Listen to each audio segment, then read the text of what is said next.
Everyone loves an unexpected plot twist, but your education shouldn't be one of them. And nobody understands that better than Southern New Hampshire University. SNHU's online degree programs provide the flexibility you need, backed by support you can count on. With over 200 affordable options in psychology, criminal justice, business, and more, SNHU is built to fit your life and your budget. Visit snhu.edu/lastpodcast to learn more. That's snhu.edu/lastpodcast. Why have I asked my electrician I found on Angie.com to bury my pet hamster? I was so moved by how carefully he buried my electrical wires, I knew I could trust him to bury my sweet nibbles after his untimely end. This is very strange. Angie, the one you trust to find the ones you trust. Find pros for all your home projects at Angie.com. There's no place to escape to. This is the last podcast. On the left. That's when the cannibalism started. What was that?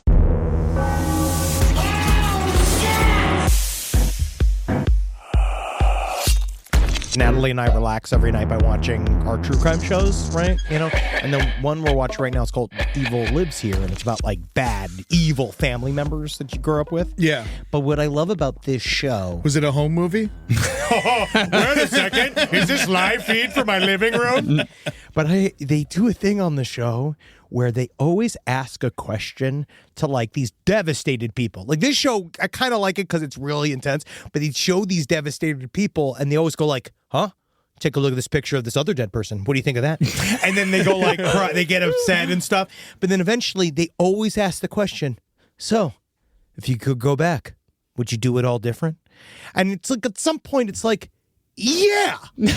Like no one's going to be like, no, I'm glad I married the serial murderer. Well, but the thing is, they always have to say, if there's kids involved, they'll say like, well, I wouldn't because otherwise I wouldn't have little Darlene. Yeah, but the problem is that sometimes little Darlene turns into angry Darlene. It's going to burn down the mall. Just a net negative on the world. Oh, it's hard. Sometimes little Darlene didn't get all the good DNA. Yeah, and if little Darlene didn't exist, maybe you'd have a nice little Timmy. You know, it's someone else, and that Timmy's going to be a lawyer, you know, instead of a fucking... A good lawyer. Yeah, that's right. Yeah, who knows? Well, yeah, for a bear. A lawyer for a bear. Please. In forest court. Oh, my God. Now I have a new career trajectory. You just got to go to school. Welcome to the last podcast on the left, ladies and gentlemen. Before we get too far into bear law, my name is Marcus Parks. I'm here with Henry Zabrowski. I'm actually just a part of the otter law constituency. And we just said we're live and covered in hair. I'm just saying the picnic basket was asking for it. Probable cause, Ed Larson here with the picnic basket defense. The ham goes from the back to the left. How is your picnic basket defense these days? Oh, my God, it's going well, dude. Yeah, it's been wonderful. I've been getting some blankets I've been put out. You know what? Fuck ants. All right. Yeah. Pro bear, anti-ant. I guess anti is already in the word. Yeah, all right. You've done it yourself, haven't you? But I'm going to just say right here at the very top of this Pyromania episode, I think that it's super important for me to say I think picnics are bullshit. Whoa! Wow. Yeah. Who wants to bring a bunch of cold-ass food in the middle of some feces-filled, like, patch of ass? Like, you're going out to... There's no place in L.A. that I want to have a picnic. Yeah. Also, I got to tell, this is a good warning for everyone. As a dog owner, don't picnic directly under the tree because that's where the dogs pee. They pee against the tree and under the tree. So if you're just eating on a big pile of piss. Yeah. Welcome to the Pyromania episode, ladies and gentlemen. As we just went through bear law, dog picnic law. Yeah, picnic law, you know, where to avoid the piss at the park. Yes. Yes, this is our exploration on Pyromania. Yeah, fire. Hell yeah. Fire. I am the god of hellfire. And I bring you Fire. I bring you to burn. God, can we play that? No, absolutely not. We can just say, just go yourself and go listen to the crazy world of Arthur Brown. Oh, the best song ever.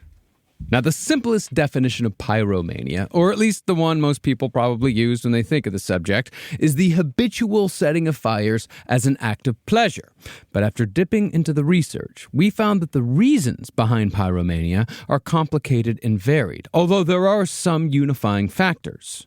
According to the DSM-5, pyromania has a fair amount of markers, with the most obvious being the deliberate act of setting a fire on more than one occasion, a fascination or attraction to fire, tension or arousal before the act, and pleasure, gratification, or relief when setting the fire or witnessing the aftermath. This is also a type of crime that has some of my, the funniest old-timey looks at true crime. I watched an old documentary called Portrait of an Arsonist that was it was actually a very expensive rental for some reason.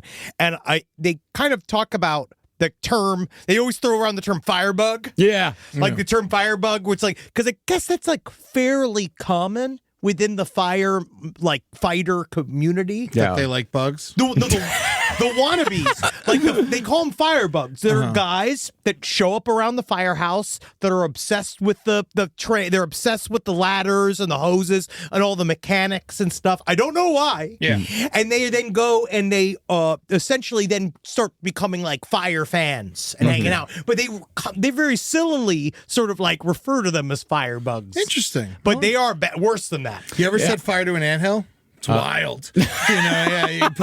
You put some lighter fluid in the middle of it, and then you light it, and it goes out, and then when you hit it with a rake, it goes on again. It's fucking fun. They just pop like little popcorn guys. Fuck ants. Wow, this is more anti-ant. Well, really against ants here. Yeah. But Eddie brings up a very good point accidentally, because they show something like 10% of young men specifically experiment with fire setting, right? Yep. There's a difference between apparently that was Gonna one of raise those, my hand on that one. Got a story coming up later on that one. Oh yes, Yeah, but a couple. it's very different than pyromania. Very different. And there's also a massive difference between a pyromaniac and your garden variety arsonist.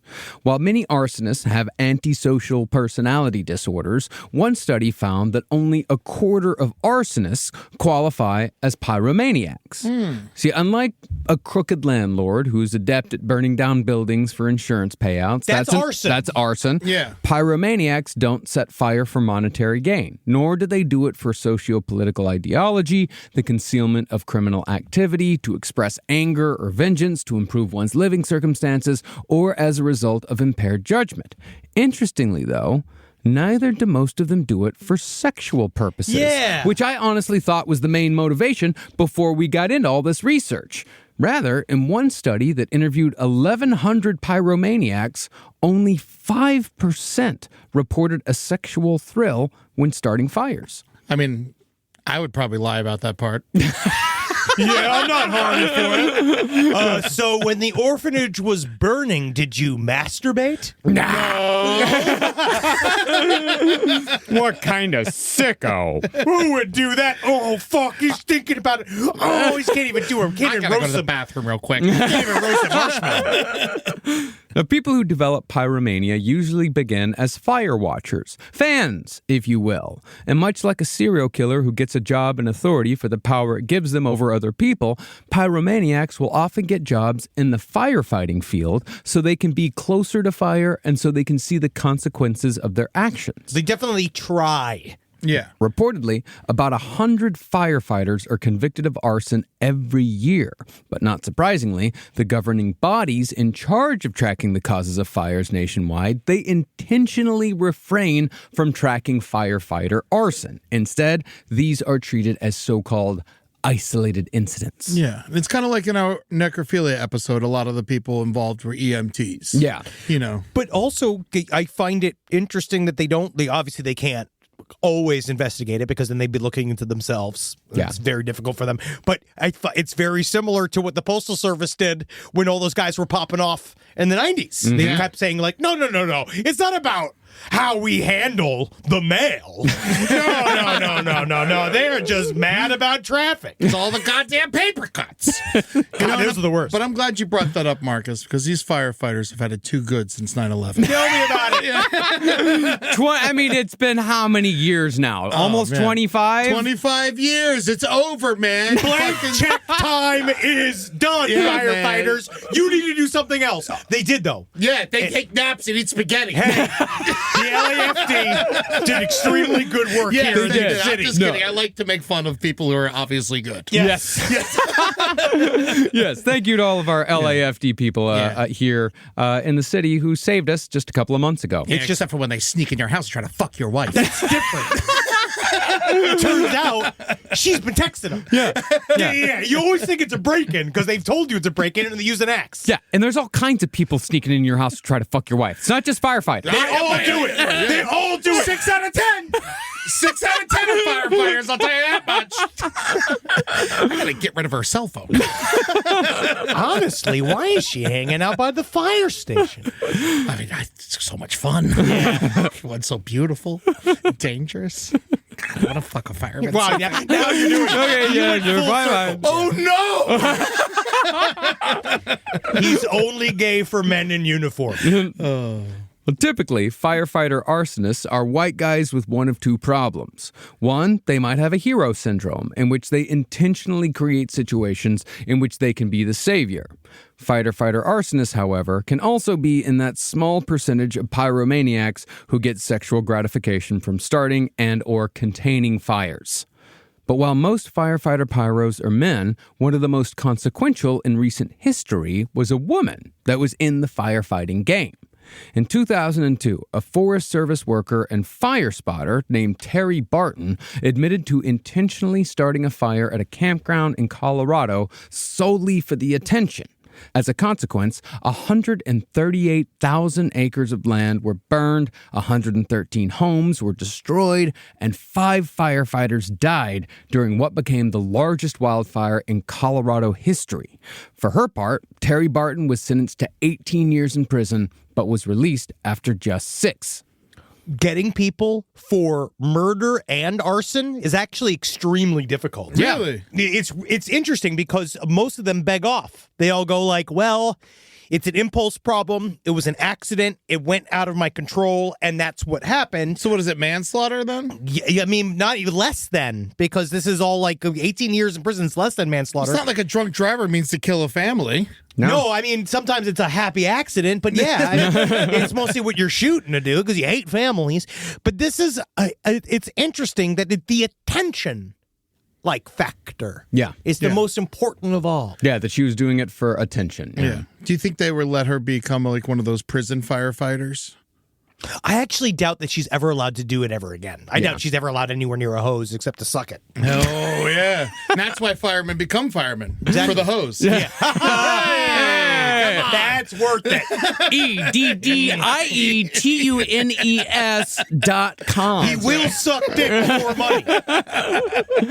But before we get into the very human pyromaniacs, Henry has requested that we cover one of history's only alleged bovine fire starters. We've got to give it the death penalty, yo! I want to see it dead! I want to see it dead by firing squad! This, briefly, is the story of the infamous cow owned by Catherine O'Leary, the cow that supposedly started the Great Chicago Fire of 1871. I heard my mama cry the night she prayed, the night Chicago died. So many great fire songs. Right? Yeah. Now, the legend is that Mrs. O'Leary's cow kicked over a kerosene lantern, which set her barn on fire, and that fire spread across Chicago, where it destroyed over 17,000 structures and killed somewhere around 300 people. Records are spotty. The cow, however, may not be at fault here. What the fuck? While the cow very well may have been involved, Chicago was going to burn eventually, no matter what. The weather was hot that October, the area was going through a drought, fire codes were very loosely enforced, and Chicago was a city built almost entirely out of wood.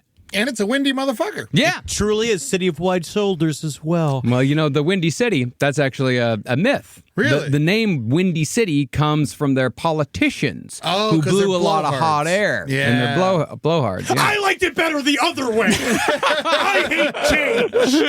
Do you think that the cow got sexual gratification? Just started jerking on its udders. Yeah. No, cows are known to do that. Yeah. Did the cow live? God, no. No, the cow burned. Now, the fire did indeed start at the O'Leary's small dairy business, but it's equally likely that the fire began when embers from a chimney settled on a stack of hay. It's also equally likely that the fire was started by a boarder at the O'Leary home, Dennis Pegleg Sullivan, who may have accidentally lit the hay on fire with a cigarette while drinking and smoking with his friends in the barn. Luckily for the Irish, the cow story won out, and to this day, it's still widely believed to be the cause of the fire. No, I'll be the one of the new brave men here in 2025 to blame the Irish. Fuck you, Irish. For destroying the beloved first city of Chicago and putting the blame on a cow. Oh, and not a single Irishman in the room. No. Or Rob? O'Conowitz. Oh, O'Conowitz. Oh, but I thought O'Conowitz sounds Polish. he is Polish. It's a hybrid name. Okay. Yeah, one of those. Yeah, I Yeah. understand. O'Conowitz, I always thought of Polish, not like O'Conowitz. Like, It is. huh. Interesting. Wow. Oh, Get out of here. Get the fuck. Do you think it's crazy that the last thing that Chicago heard that night was this guy going, "Fucking goddamn it! Ah, fuck! Ah, shit! Ah, ow! Ow! Ow!" He's trying to put it out with his peg leg, like, "Ah, damn wood leg! It's catching! It's catching out!" Now, the female fire watcher who started the Colorado fires, she was a rare bird in the Pyromania community. The aforementioned study of 11... Pyromaniac community. Sounds like a rough group. What meetings are going to be like. The aforementioned study of 1,100 pyromaniacs found that most were male and 70% were of below average intelligence. Even Frankenstein's monster knew fire bad. And as we know, canonically homosexual. What about the Bride of Frankenstein? Again, she couldn't be with her. Like, she obviously didn't choose him, but Frankenstein's monster was also, he couldn't make the choice to be with her. Interesting. Yeah. And she's not even in the movie. She's in the end of the film. But She's barely in the fucking movie. I can't made believe him they watch named it. her He's after still it. mad about it. Yeah. I'm so mad about that. I couldn't believe it. What the fuck? Why call it that? But it is nice because then it Everyone changed. dresses up like her. Like, who gives a shit? She's not in the fucking movie. But Natalie and I then do have an inside joke from that movie because she always goes, Henry. Because that's what the lady says to Dr. Frankenstein because his name's Henry. Oh, isn't that nice? Henry. It's very cute. Isn't that great? There are, however, some interesting through lines when it comes to pyromania. While the study of pyromania is not as deep as we'd like it because some in the mental health field refuse to accept it as a diagnosis, what we do see is that a lot of pyromaniacs share two things: childhood abuse and or bullying, along with neurodivergence. Now, this through line was noticed by our head researcher Joel, who is himself proudly autistic. It's also probably not going to surprise you when I say that LPN as a company is chock full of neurodivergent people. As What? many people... What are you saying? Who? Yeah, many people in our employ have been diagnosed as having autism spectrum disorder, or ASD. Wow. I thought we did the blood purity test. What happened to the purity test? No, unfortunately, we're all vaccinated. Yeah, it's been hard. Yeah. Well, in fact, I'm going to go ahead and take this opportunity to come out myself as neurodivergent. Sure. Albeit in a different way.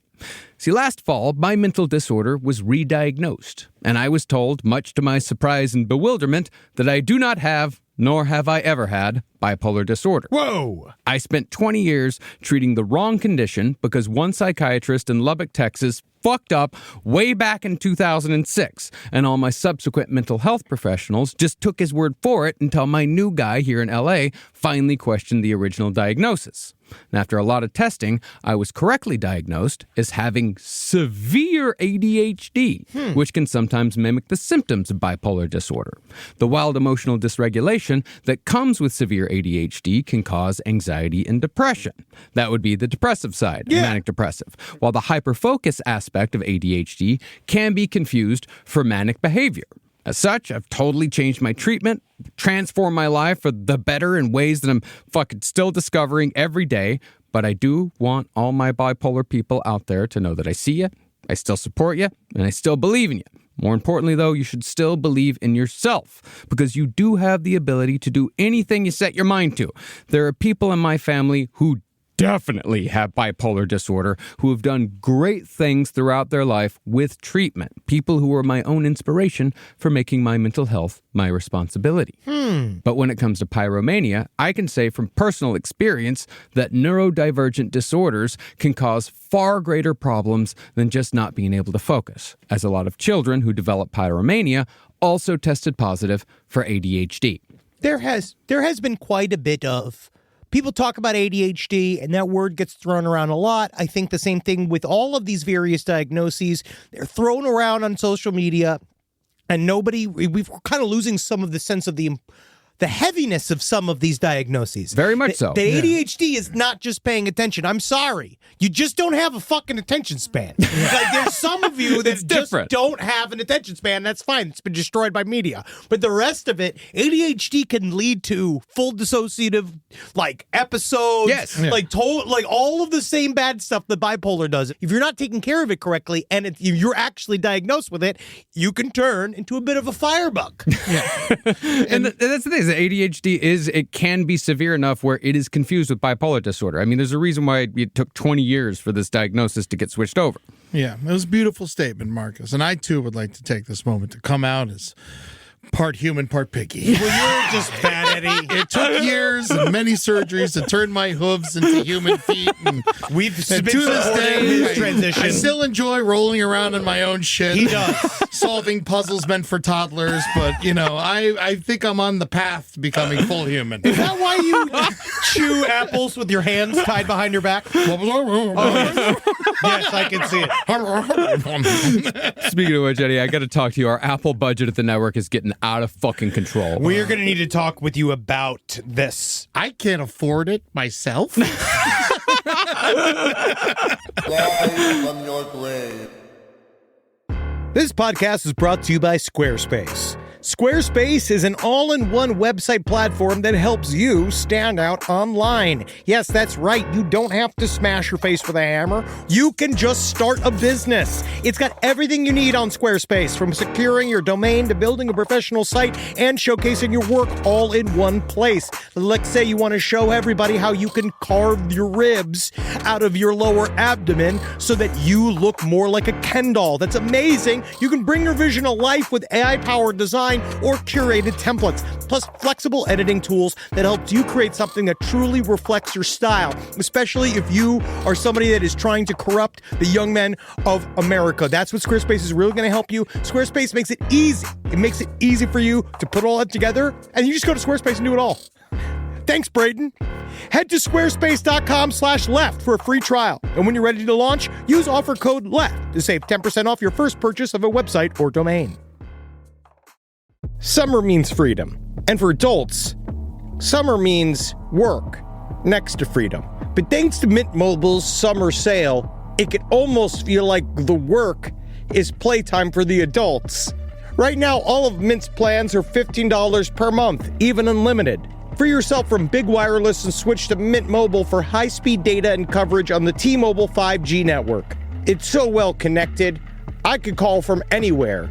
Deep from well within my bunker, where my AI-fueled robots slowly but surely toil for me, but I know for a fact I'm saving money on my phone plan. Or up above, where I'm training all of my giant Amazon female warriors who will fight in bulletproof mesh. Also, honestly, Mint Mobile's really cheap, and it's really reliable, so you should use it. To get your new wireless plan for just $15 a month, go to mintmobile.com/LPOTL. That's mintmobile.com/LPOTL. Cut your wireless bill to $15 a month at mintmobile.com/LPOTL. That's it. There's no catch. Upfront payment of $45 per 3 months, $90 for 6 months, or $180 for 12 months. Plan required, $15 per month equivalent. Taxes and fees extra. Initial plan term only. Greater than 50 gigabytes may slow when network is busy. Includes up to 20 gigabyte hotspot. Capable device required. Availability, speed, and coverage varies. See mintmobile.com. If I think about where we were 20 years ago, and I think what we would use to protect our space, it would mostly involve bayonets, weed whackers, and assorted diesel-fueled dune buggies that we'd use to spread pollution so thick it kept the other improv comedians from stealing our material. But now, Simply Safe has made all that so much easier. Using Simply Safe here at the office has revolutionized our ability to use diesel-powered dune buggies for good, and not for chaos. Think about what your home security system does as an intruder approaches your house. Sits, waits. Not much. Just waits until the window breaks, and then it goes, oh no. But then you get some kind of alarm and a notification. What if the whole point was to stop the chain events before it even happened? Unlike traditional security systems that'll only alert you after a break-in is already underway, Simply Safe is designed to help stop intruders before they get inside. It goes into their mind and makes them think of why they're doing this. I remember when we didn't have real security and all the podcasters were outside begging for our takes. Begging and scratching like a bunch of weasels. Now I can see them 25 feet away, and I can spray them with fire extinguisher liquid and stink gas. Not that it would make them smell any worse than they already did. Simply Safe helps me lord over them all. Simply Safe has been protecting your world for 20 years. Celebrate their anniversary with us and save 60% on your new Simply Safe system at simplysafe.com/LPOTL. That's 60% off at simplysafe.com/LPOTL. Plus, when you order, write in our show name in the How'd You Hear About Us survey in order to let them know we sent you. Don't forget, there's no safe like Simply Safe. No, while ADHD certainly shows up in pyromaniacs, the neurodivergent disorder that occurs most is autism spectrum disorder, or ASD. And that brings us to our first big story today. Let's begin with the Australian pyromaniac Brendan Sockolak, whose part in the Black Saturday bushfires of 2009 resulted in the deaths of 11 people. And yes, the name Brendan Sockolak appears as if it should be pronounced Sockoluk or Sockaluk, whatever. We watch some old news reports and they all say Sockolak, so if you have any complaints about pronunciation, direct them to the past. I also listened to Brendan Sockolak talk, and he even says it wrong. Like, he doesn't really phrase it. He goes like shoshalak. Like he does this like weird thing. He seemed to be under pressure. Yeah. Now, the Black Saturday bushfires were somewhat similar to what we just went through here in Los Angeles, in that it wasn't just one large fire that devastated the region. But unlike our recent troubles, in which we had 4, sometimes 5 fires going on all at once, the Australians on Black Saturday had to contend with 400 individual fires. I had no idea how bad wildfires were in Australia. My God. Oh, yeah, that whole continent's made for burning. It is. During these fires, over 1,700 square miles of the Australian state of Victoria burned, resulting in 173 deaths, in addition to the destruction of over 3,500 buildings and homes. When the sheer destructive power of all 400 fires were calculated, it was said they gave off the equivalent heat of 500 atomic bombs. Jeez, fucking Christ.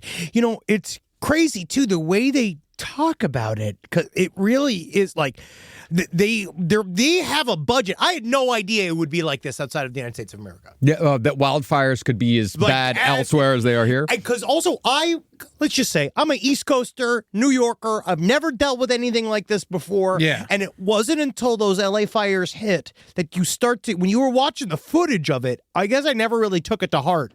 This shit just jumps. Yeah. Like, it just explodes. Like, things just explode. And then they go fast. Like you would be incredibly surprised how fast that wall of flame will overwhelm you. Yeah, the Australian fire right before COVID that everyone kind of forgot about because of COVID was like way worse than our fire recently. Yes. So much worse. Yeah, and here how it happened was we had 2 seasons of like unseasonable rain, which caused all of these plants to grow, and then we went back into drought, which caused all of those same plants to die, and that's what caught fire. Yeah.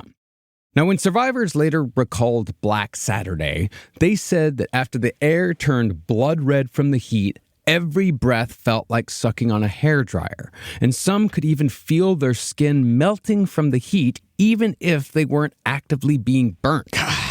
The flames were hundreds of feet high, moving across the ground within seconds and surrounding everything. Once the fire reached a house, the windows cracked, fabric burst into flames. The flames would slide underneath doors where they caught clothing and shoes on fire.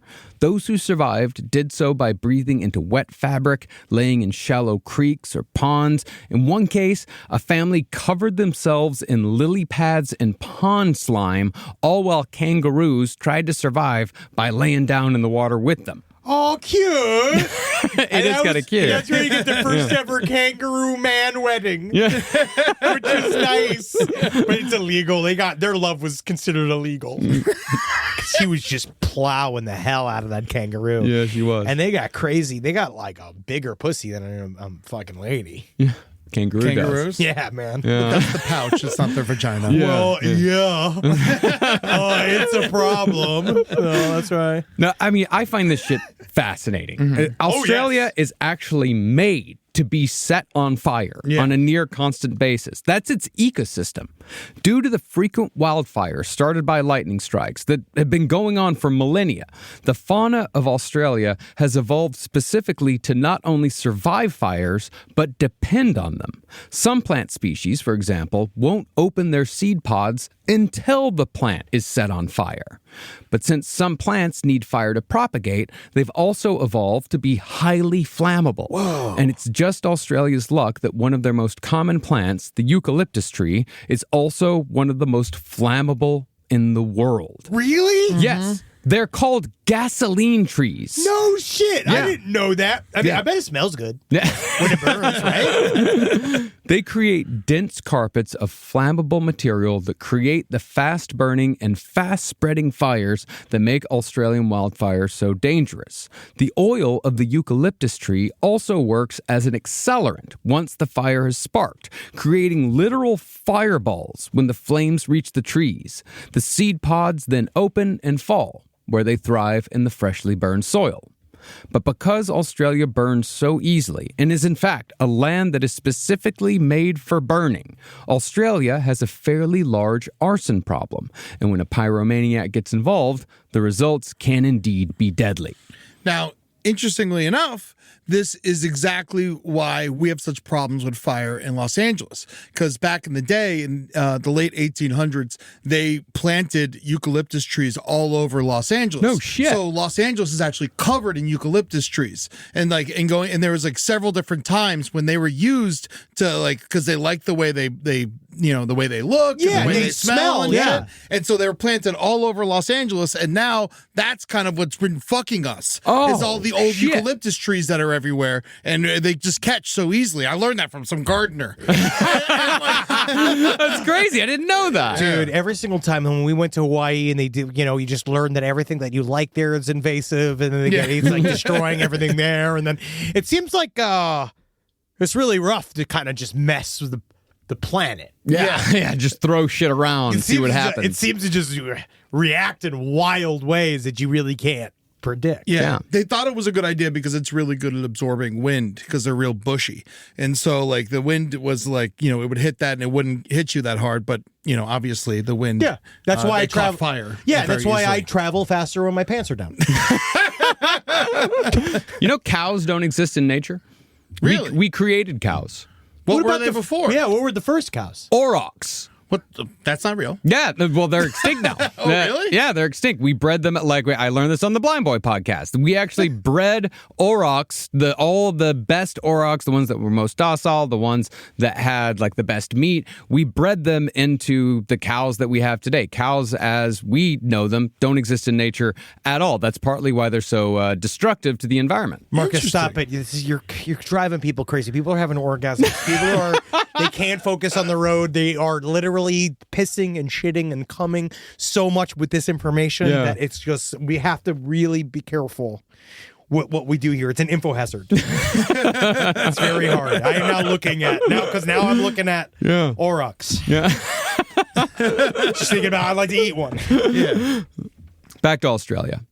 Now, Australian arson squad investigators have found that fires in Australia are started mostly in areas of extreme poverty, areas between urban and rural locations, places of high unemployment, and areas with high child abuse and neglect. Here in America, we've seen much the same thing. Some of our worst rashes of arson, say like how the Bronx burned in 1970s New York. Yeah. They were perpetrated in some of our nation's poorest and most disadvantaged areas. The Pyromaniac in the New York City fires, by the way, that was David Berkowitz, when he was still calling himself the Phantom of the Bronx. It's me, the thickest ghost you've ever seen. A ghost with the 38 waist. That's what you like. Subtle. Sexy. There's nothing wrong with a 38 waist. There's nothing wrong with it. Absolutely not. It's a governor's waist. A mayor's pant. But concerning the Black Saturday bushfires, the Australian arson squad fanned out to determine how many of those 400 fires were natural and how many were man-made. One of the fires the arson squad focused upon was in central Gippsland, where a man named Brendan Socolack had called the Australian equivalent of 911 to inform authorities about his local bushfire. Now, the central Gippsland bushfire was no small event. While it had been just one of 400 fires, it had still killed 11 people. As such, this bushfire was of particular interest to investigators, and they certainly wanted to talk to the man who'd first called it in. Arson is another one of those crimes that's extremely difficult to investigate. Yes. It's because... And even harder to prove. Oh, yeah, because fire destroys everything. Mm-hmm. And there's so many reasons to burn something. You know, like, we see fine. Like, there's so many ways something can burn down. It's very difficult. Now, Socolack had no criminal record, but upon questioning, police immediately found his demeanor to be strange and suspicious, and their suspicion only increased when they began asking around the neighborhood for more information on Brendan. Socolack had been seen driving around the area slowly, watching the fires burn on Black Saturday, which didn't really surprise anyone because smoke and flames tended to follow Brendan Socolack wherever he went. Yeah, it's not like he was David Lee Roth. You know what I mean? This is what's set up. It wasn't rehearsed. Mm-hmm. He was hot for teacher. Ooh, I don't know if he fucked his teacher. I was more of the hot fire part. thing. Yeah. Sure. I thought you were fucking a teacher. I think about fucking teachers. I mean, if we're going Van Halen, I would say it's more like, he caused an eruption. Yeah, you really got me. You fucking piece of shit. Locals also said that Brendan was known to have problems with skulking around town. Hey there, you skulking. Get down here. I want you walking. All right, you stand up. That is an Australian thing. Yeah. Yes. And there's nothing wrong with a little light skulking. I skulk up to 25 minutes a day. Just to keep me going. Life skulking. But Brendan was indeed the worst type of skulker, as Brendan was a bit of a pedophile. Just a bit. Just a pinch. I mean, just a pinch is still a pedophile. Yeah. Just a pinch is the gateway to pedophilia. Just a little pinch. And I'd say not all skulkers are pedophiles, but all pedophiles are skulkers. I like that. Yeah. Well, Brendan was known to stand and stare at children in public and would duck and hide when people noticed him. You know. Brendan also collected junk and broken cars and would work for hours in his shed dismantling pieces of wreckage, where he would listen very loudly to episodes of Thomas the Tank Engine or Bob the Builder, while making, again, very loud commentary on the shows to no one in particular. Oh, Bob, full of shit here. Yeah. I ain't gonna pass any sort of inspection. Bob, you know, builder. I'll think you're a cartoon. Yeah, you think you're gonna climb that train, Thomas? You fucking idiot! You can't do that. You're just trained. I think you can't. You know what, Thomas? I'm thinking you're believing in yourself too much. You gotta stop it. You're attached to a track. All right, you can't go anywhere. Yeah, a helicopter. Oh my God, that train has a face. You know, I'd give my left foot if you could convince me that train ain't smiling. Oh, well, back to fix this old baby carriage. Just gush. Because let's just say he wasn't an expert mechanic. No, he was not. No. He was mostly dismantling things for the scrap metal so he could sell the scrap metal. Yes. Now, by the time of the Black Saturday fires in 2009, Brendan Sokolac was 39 years old, single, and unemployed, on disability pension after losing his job as a groundskeeper at Monash University. Brendan, like many pyromaniacs, had a hard time keeping a job due to his poor impulse control and behavioral problems. Brendan, however, was reportedly quite good at his job in the sense that he could keep the grounds. These grounds are right here. They ain't going nowhere. They're right here under my feet. But people found him irritating. You see the new episode of Time the Train getting in? That shit's jumped the shark. I'm sick of this fucking shit. They always bring it some bullshit orange, whatever. It's like an orange caboose. What's that shit? They found him irritating for a myriad of reasons, like Brendan's habit of hiding in the bushes so he could jump out to scare his co-workers like spaghetti. Hey, it's me. Worst part about an tank engine, it scares you from 100 feet away. I'll do it right close. The bad pranks, however, were not the only reasons why Brendan was fired. He would also follow people and tell them to watch out because he knew where they lived. He would pass notes to women coworkers, challenging their boyfriends or spouses to duels. Ooh. And he would express joy at the pain of others, like when a coworker's loved one died. That's me. Yeah, it's me. That's you. That's it. Yeah. I was wondering why you were laughing so hard at my movie. It was hilarious. Here we go. Got flowers there. Yeah, daughter. Good. Well, There you go. I'm happy. Oh, fuck your mom then, right? Hey, God, she's dead too, right? You got free food at the funeral? Additionally, Brendan would mow over trash instead of picking it up. He would stuff food in his pockets at work functions. He would hide things in hard-to-reach places to infuriate his coworkers. He would make cat noises at people and would mow over golf balls so they would shoot out at just the right trajectory to hit bystanders. I'm good at this job. This is my job. Fuck you. Yeah, they're little. I like the triangle cases because you can't get them at home. You can only get them at work. I really wish I didn't find them so funny. I know. There's something funny about the golf balls. There's something funny about challenging your boyfriend to a duel. Yeah, just be like, meow. Could you stop? Meow, meow, meow, meow. Hey, you want me to stop right meow? You fucking piece of fucking shit. You know, too, is that it's just if you have to work with him. Yeah. I could see again. Yeah. If this is just a funny guy. Yeah. He would also do shit like when he had to dig holes, he would like make sure that he was upwind of his coworkers so the dust would blow in their face. You know, it's just the most infuriating things. Like he's trying to make people angry. And that's all to say that Brendan was more than a bit of a prick. But Brendan also had skills that kept him on the job. He had a photographic memory of the campus. He knew exactly where all the pipes and cables were buried underground, and he was quite capable with computers. But that's all to say that Brendan Sokolac, like many pyromaniacs, most definitely had autism spectrum disorder, or ASD. Now, that's definitely not to say that all people with ASD are at risk of becoming pyromaniacs or at risk of becoming destructive in any way. But it's a cool thing to maybe hold over your family. You never know. You never know, Mom. But there are definite reasons why ASD and other neurodivergent disorders like ADHD are so prevalent amongst this section of the population. As many of you probably already know, ASD is not a simple, straightforward disorder.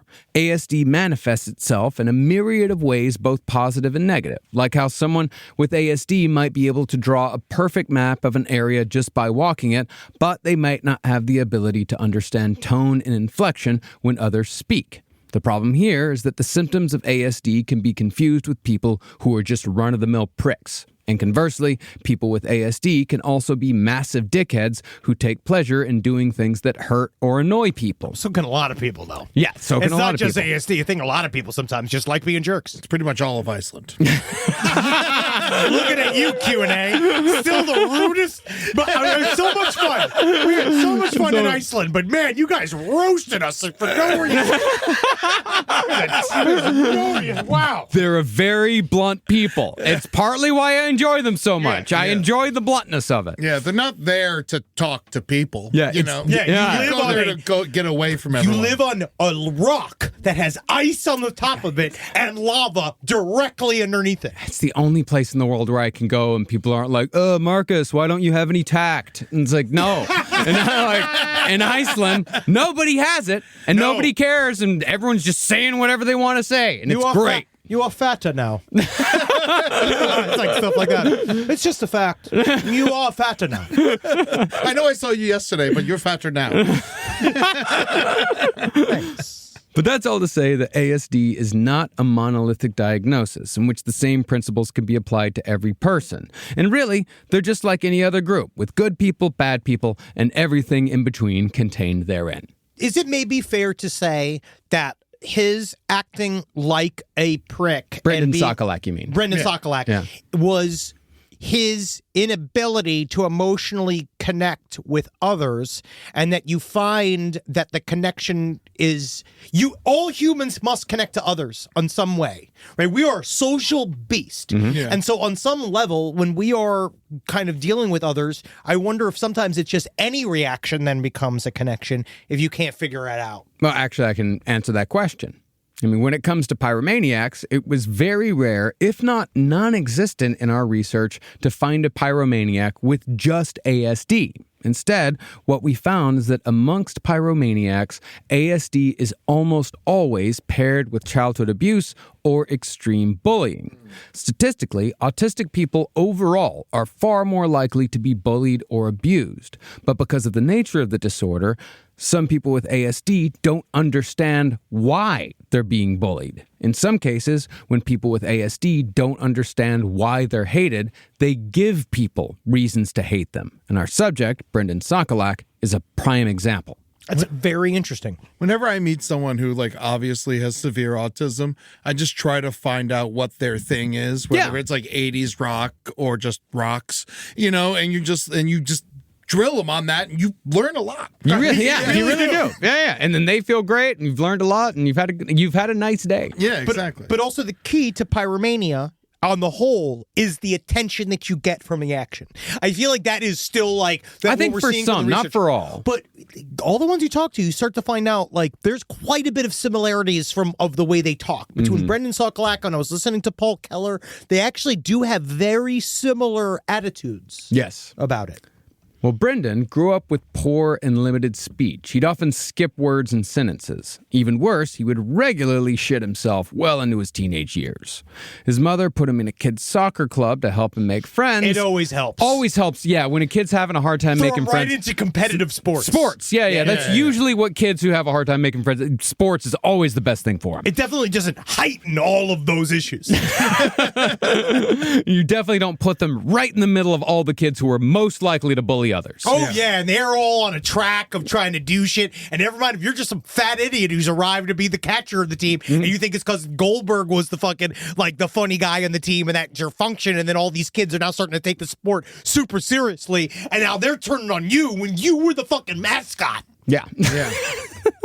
Yeah, usually the kids on the team really hate you when you're the one that's making them bad. Yes. It tends to make things worse. Yes, it flipped like over a summer. Yeah. It was like one summer I was the most popular kid on the team, and then the next summer they were like, "Oh, you're bad at baseball." Yeah, no, I was bad at football in my senior year, and like I ended up the entire town like could barely disguise their contempt for me, like just because like I was like I want like I'm a writer. Yeah. I'm a broadcaster. I broke my leg last year. I missed my junior year. I'm behind. Why are you putting me in at safety? I'm so much a better running back.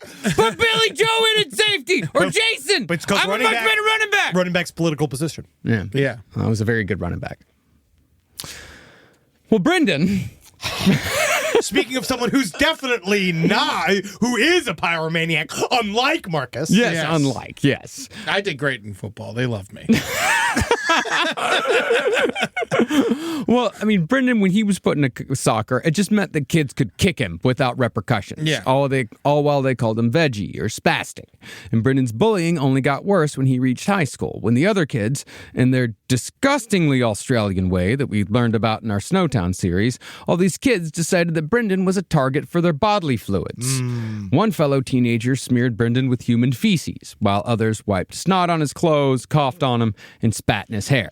I read a thing about, I guess Shaq used to do a hazing thing to rookies. Shaquille O'Neal? Yeah, where he used to shit in a bucket for like months, and then on some level he used to bucket. dump the shit full of Shaq's dukes. That's a trough. Yeah, dude.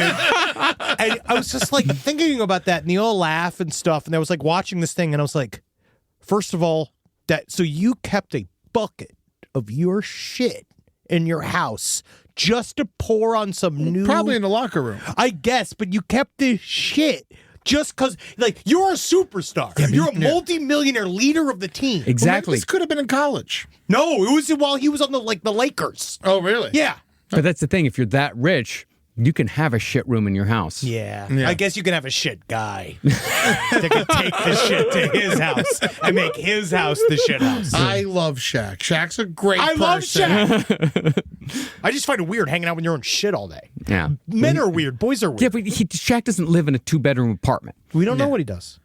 He definitely doesn't live in a two-bedroom No, he is a apartment. multi-man. He is a very large. Yeah, Multiple. I'm just saying men are gross. and then horseplay amongst boys is horrible. Locker rooms are a very scary place. I very much liked being with the girls. Now, eventually, You shouldn't be in the girls' locker room, though. Oh, they invited me in. My wig and well placed. Oh, girdle definitely convinces the girls that I'm ready to give massages. Now, eventually, Brendan Sokolak's parents just gave up and pulled him out of school in the 11th grade. The intense bullying he endured, however, left lasting scars that contributed to his pyromania. Because from what Joel found, there is the possibility of creating a monster when extreme bullying and childhood abuse meets ASD. Additionally, after Brendan was fired from his groundskeeping job, he may have been in the throes of a neurodivergent symptom called rejection sensory dysphoria, in which a person is emotionally or psychically affected to an excessive degree after being left out or told that they aren't allowed in a place where they feel like they belong. And Pyromaniac episodes very often happen after a giant emotional change and shift. Very much so. Now, sometimes people with RSD become people pleasers or perfectionists to avoid being excluded or treated badly for fucking up in any way whatsoever. But others, like Brendan, go in the entirely opposite direction by acting out destructively. See, in the months before the Black Saturday bushfire, neighbors noticed that Brendan had been setting larger and larger fires in his yard. And when a neighbor expressed concern over a gigantic bonfire that Brendan had lit by himself on New Year's Eve, Brendan didn't even acknowledge that the neighbor was talking to him.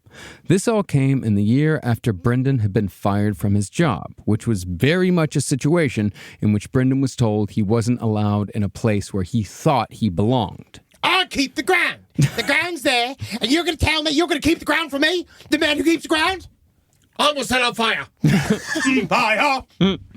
Now, one of the activities that those with ASD and ADHD engage in is something called stimming, which is a physical action that helps the individual deal with sensory overload. Now, for me, I now recognize that chain smoking used to be my main stim. These days, I play with plasticine clay if I'm at home, I play with coins in my pockets if I'm in public, or I obsessively chew nicotine gum no matter what's going on. You sure that's not just your crippling addiction to nicotine? Well, that's the thing. It's actually connected. Oh. Yeah, people with ADHD are actually far more likely to be addicted to nicotine. It's the stimulant. Oh, I like playing with this rat. There you go. You're stimming. I just fucking, honestly, I mostly clean my guns. Every time I'm nervous, I just clean my guns.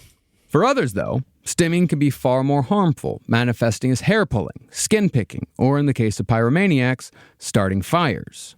See, stimming is a way to calm yourself down. And many pyromaniacs describe the act of starting a fire as something that alleviates a buildup of internal tension.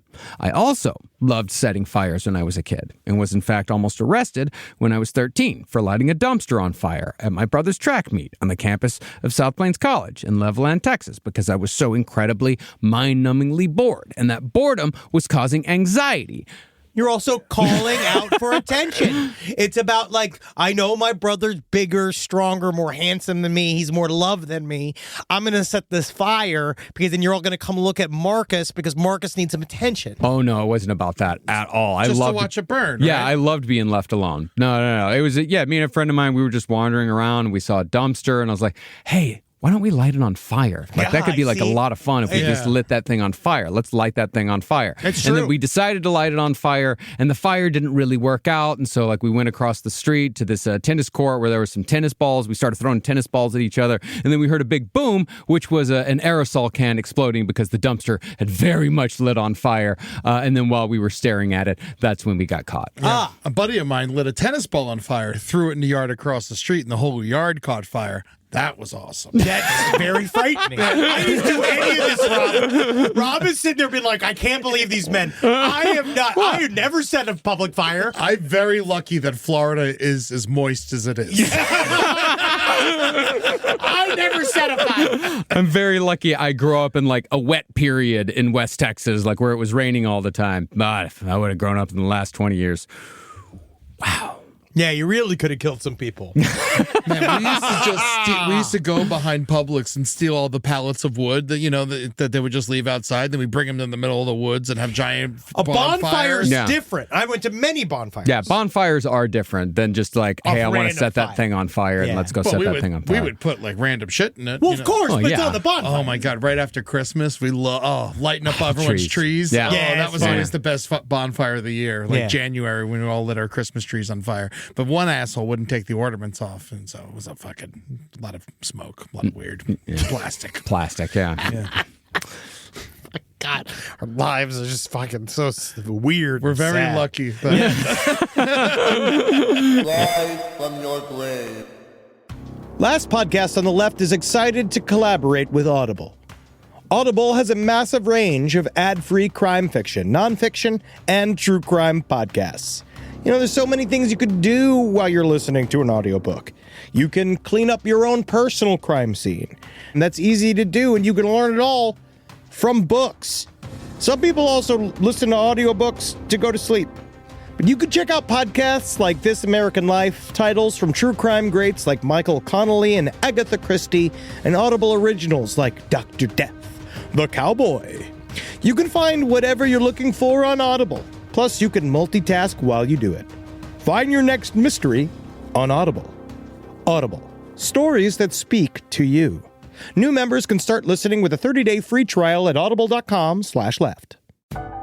This is a paid ad by BetterHelp. It's so important to remember with the busyness of the holidays, every holiday, Arbor Day, that day about the planet, President's Day. There's so many things to adapt to in this life, and it doesn't follow a perfect plan. God, ruins the whole weekend. But therapy with BetterHelp, the world's largest online therapy platform, it can be a space to pause, reevaluate, and adjust to any unexpected changes. With over 30,000 therapists worldwide, BetterHelp is one of the leading online therapy platforms. having served millions of people globally. BetterHelp makes it easier to fit therapy into your routine. You're in good hands, too. BetterHelp therapists have at least 3 years and 1,000 hours of hands-on experience, and hold all required education, training, and certifications. It's easy to do, and the help is better over there. You don't have to navigate life's changes alone. Sign up and get 10% off at betterhelp.com/lastpod. That's betterhelp.com/lastpod. Is there anything better than a summer evening outdoors? Enjoy your space to the fullest with new greenery from Fast Growing Trees. I love a big, thick bush. Fast Growing Trees is America's largest, most trusted online nursery, and they can send me a big, thick bush any time of the day. It arrives at work. It arrives at my car. I can pinpoint on a Google map where it is. Send me a big, thick, brown bush. And they send it immediately when they have it, because sometimes the shaver comes to town. I remember one time I ordered a cherrywood tree from Fast Growing Trees, and my God, I couldn't cut it down, no matter what my father told me to do. I had to lie to him about it, and next thing you know, I became the first president of the United States of America. And even you can become the first president of the United States of America with Fast Growing Trees. Right now, get up to half off select summer planting essentials, plus get an additional 20% off your first purchase with code LEFT at checkout. That's an additional 20% off at fastgrowingtrees.com with code LEFT at checkout. Offer is valid for a limited time only. Terms and conditions apply. Now, Brendan Sokolac was certainly autistic, but intellectually, Brendan was said to have the mental capacity of an 8-year-old. Brendan, however, was also more clever than he let on, and he could also be extremely manipulative if he wanted to be. See, as I said earlier, Brendan was a perfectly capable person, but he was known to play up his disabilities if it suited his needs. He would froth at the mouth, or he would use a mentally disabled voice so people would underestimate him. He'd also use it to get out of trouble at work. As such, Brendan began playing up his disability very soon after his arrest for one of the Black Saturday bushfires, because I think it may have taken him a bit to remember that the fire he'd started had killed 11 people. Yes, and the way they talked about it too, it's like it's just because he truly did not grasp that there was consequences. That's what they kind of try to get him on legally. All these guys, they all just kind of be like, I never thought the fire would consume half the city. Mm-hmm. And it's like, because you weren't doing that, you were following an extreme lack of impulse control that's caused you to set a bunch of fires. Now, after investigators spoke with his neighbors and discovered Brendan's penchant for fires and skulking, it was decided that there was enough circumstantial evidence to arrest Brendan for starting the fatal bushfire that he himself had called in to emergency services. Now, Brendan didn't get nervous or anxious like most people do when they get arrested, nor did he react when he was read his rights. But outside of his non-reaction, Brendan was reportedly carrying relatively normal conversations with the police who arrested him. He actively tried to negotiate with the police officer to say, hey, can you just tell people that I found the fire and that I'm a hero? But during his videotaped intake, when Brendan knew people were watching, he suddenly became more disabled by slurring his speech and pretending like he didn't understand what he was being told. Once the camera was off, however, Brendan would drop the slur, stop drooling, and return to the relatively normal way of conversating that he'd engaged in before. It's a great move. It is. And honestly, I just want to say to all you husbands out there, they know now. Yeah. Okay. Every single time you try to do something, I've tried to do that just to act comatose. Yeah. Oh, yeah. You know? In the hopes that maybe she'd just go away and forget about it. But guess what? That wife, she's there. Yeah. And she knows that you know how to do better, especially if you run like a business. Because then she's just like, well, then your business should be taken from you and your life should end. And you should not, in terms of your career should end, you should just become a simpleton that lives as a drifter if you are incapable of doing this. And you could use that again, because when I used to have to ride the Greyhound bus all the time, I would, like, while they're loading on the bus, I'd get in, and I'd grab a seat, and then if there was a seat open next to me, I would just, like, pretend to, like, chew on my lips and shit. Oh, yeah. And, like, be all weird and crazy. You also taught me the skill that nobody would sit next to me, and then it worked. You taught me the skill of acting sick. Yes. The key on a bus, if you want to sit by yourself, you go, and then as soon as the bus takes off, you're normal. Now, eventually, Brendan did take credit for starting the fire, but he maintained that the whole thing was just a big misunderstanding. He said that he'd been smoking a cigarette while driving down a gravel road, and the bumpiness was causing his car to shake. The ember of his cigarette popped off amidst the bumps, so Brendan, still driving, used a piece of paper to gather up the ember, which he then threw out the window. The paper then ignited, and when Brendan looked in his rear view, he saw the massive bushfire and called emergency services. Never use a piece of paper to pick up a cherry from a cigarette. Yes. That seems like the first thing you don't do. Yeah. Right? Yeah. I'll always be haunted by one time. We were shooting late for A to Z back in the day, A to M. A to M, man, please. And we were coming through Topanga Canyon, and they have these signs everywhere that say, don't smoke, don't throw cigarettes out, because it's dry land. And I was half asleep. It was 2 o'clock in the morning. This is when I was smoking cigarettes. I was driving, and I was smoking, didn't even think about it. And I threw the cigarette out the window, and I went, oh, fuck! And I pull the car all the way around, and I go, and I'm walking through the brush. This like 2:30 in the morning, looking for the cigarette, trying to make sure it didn't set anything on. I'm like walking around. I was like, oh, God, oh, fuck, oh, fuck. And then I remember having to go to a hotel room, because that's where we were staying. We were staying on this side of town. And I went into the hotel room just like watching the news all night, being like, please don't let me have burnt down the entire Pacific Palisades. No, turns out, no, it was just some dickhead with an open fire pit. Yep. Yeah. Remember when we almost lit Adam's apartment building on fire during Dollmaker? Oh, I remember. Yeah, we put like 4 candles in the same cup, and then they all just like ignited together and produced this giant flame, and then we hit it with touching water. the ceiling. Yeah. It was a fucking mess. It was a real close one. It really was, yeah. Everyone would have died in that house. Wow, a lot of near misses today. It really is amazing. No, that's the thing. Life's full of near misses until it's not. It kind of just makes my skin both crawl and tingle thinking about it. Yeah. Now, to me, Brendan's excuse sounds like utter horseshit. But Brendan's lawyer, a woman with the incredibly Australian name of Selena McCrickard, thought differently. Selena McCrickard. Selena McCrickard. Attorney at law. See, we know that the intellectually disabled and people with mental disorders, they get framed for crimes they didn't commit quite frequently. And they often confess to those crimes because they think if they just admit to it, the cops will leave them alone and they'll be sent home. And the cops actually lie to people and tell them this. That's what happened with Jesse Miskelly in West Memphis 3. You just tell us what you did and you can go home. And we'll get you out of here. Now, I could be wrong here, but in the many false confession stories I've read, people who falsely confess to crimes usually confess to the crimes instead of trying to make up an excuse like Brendan did. But Brendan's lawyer, Selena McCrickard, believed that Brendan had been pressured into taking the blame for the brush fire because, admittedly, the only pieces of evidence were his call to emergency services, his reputation as a firebug, and his half-confession to being the Mr. Bean of Australian wildfires. He also lived right next to I think it's called I forget what it's called, the term of where the fire starts. There's a good term where he lived close to one of the starting points of the fire, and then he also was the first person to report the fire. Yeah.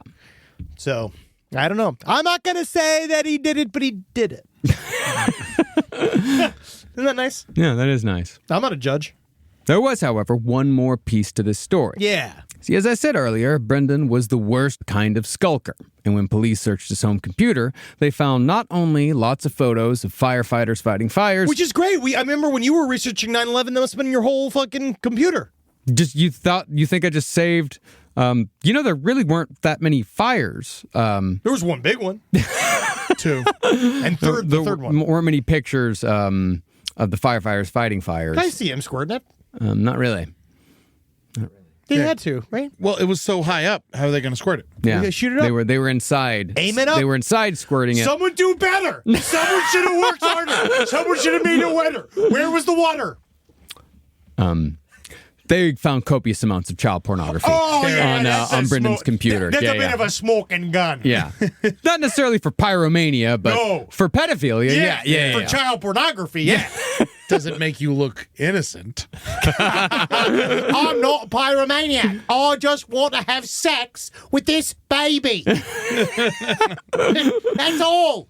Additionally, when investigators looked deeper into Brendan's past, they found that he had been a volunteer firefighter in the late 80s. He had, however, been kicked out for dishonest conduct, meaning he'd started several fires that he and his fellow volunteers would then have to put out. He's job creating. Yes. But once Brendan's trial came around, it didn't seem like he was all that worried about prison.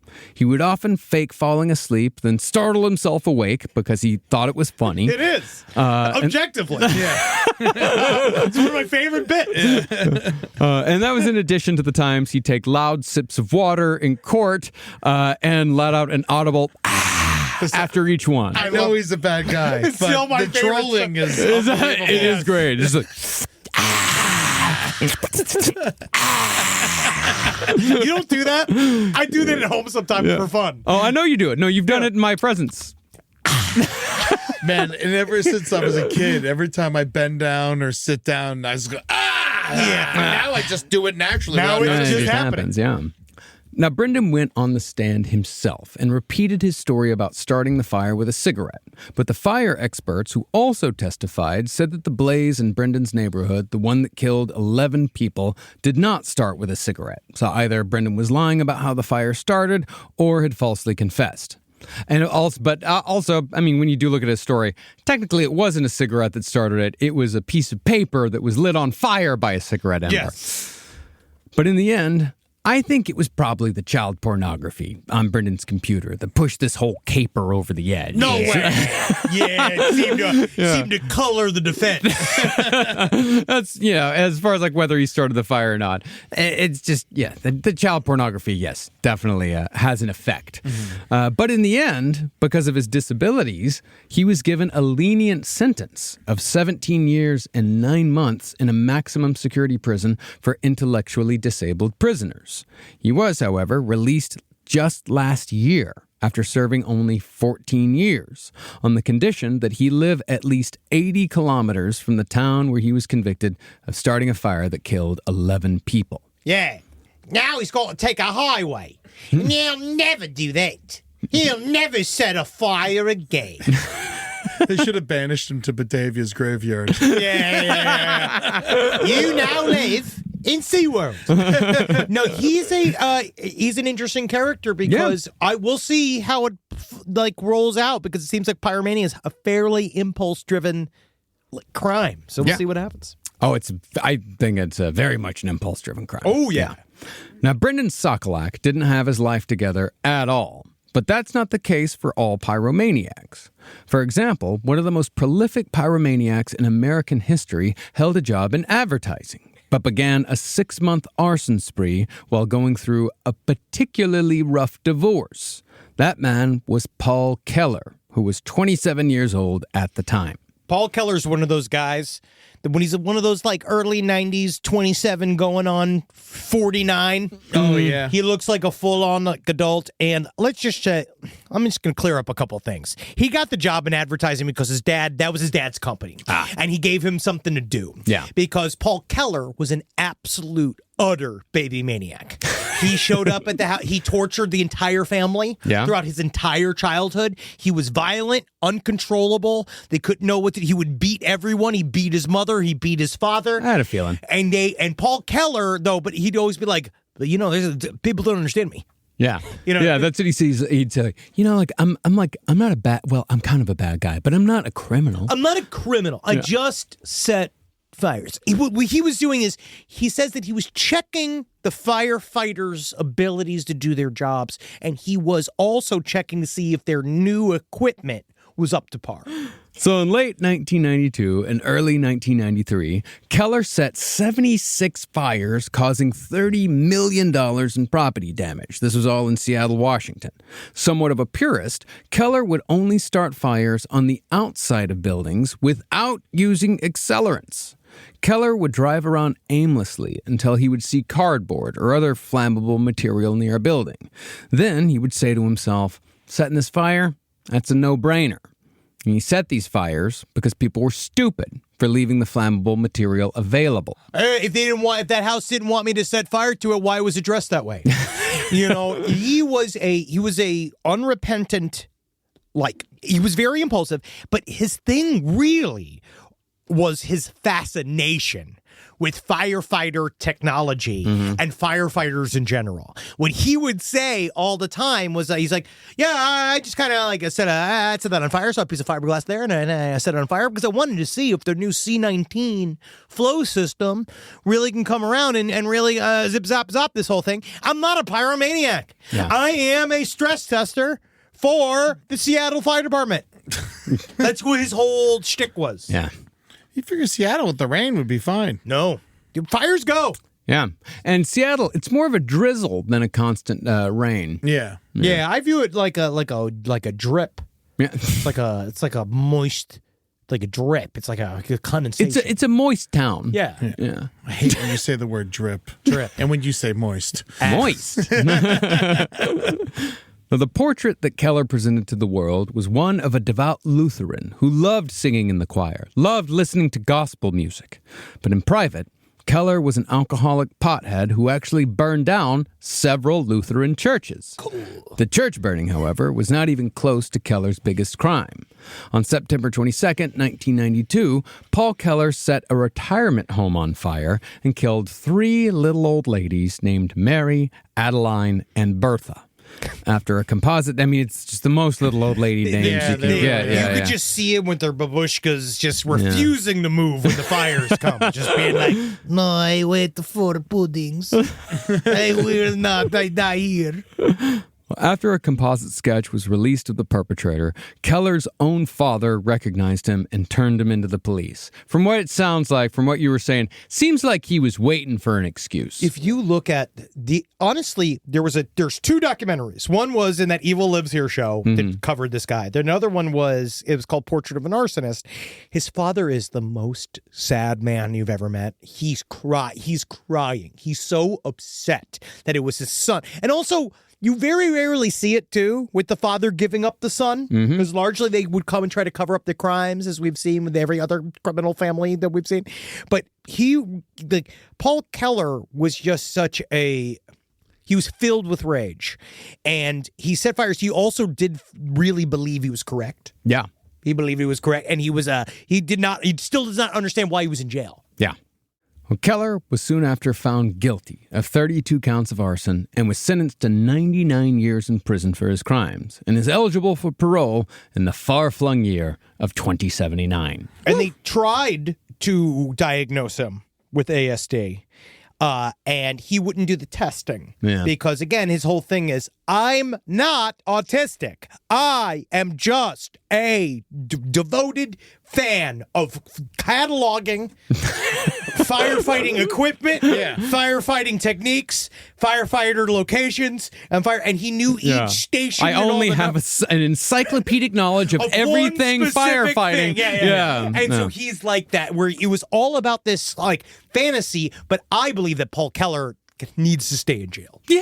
I think that Paul Keller is one of those where he's not a Brendan Sacalock, I think Brendan Sacalock was quite disabled. Yeah. I think he was halfway there. He knew he had a foot outside, but he still was jacked up. Yeah. Where it's like, this dude, he knows way more.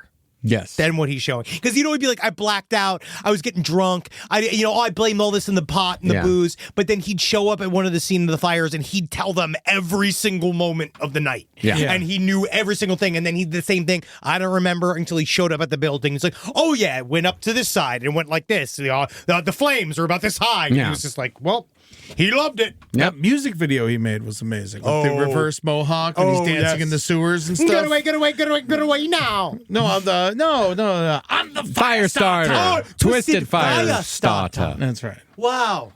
Prodigy. He was a prodigy. Yeah. That guy died. Yep. Really? Yeah. Fire? Wow. No, actually. Suicide. Actually.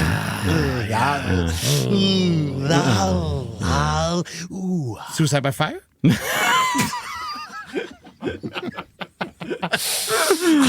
No, actually, by ice. Now, for our last Pyromaniac today. Yay! And this guy fucking terrifies me.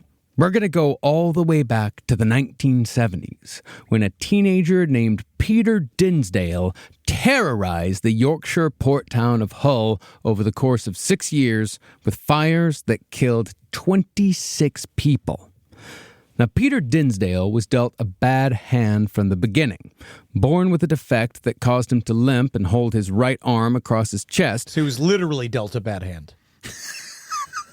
You know, I actually didn't. I like that one. I didn't think about the pun when I wrote that. That pun was unintentional. I want everyone to know that the pun was unintentional, 100%, no intention behind that pun. You gotta believe me.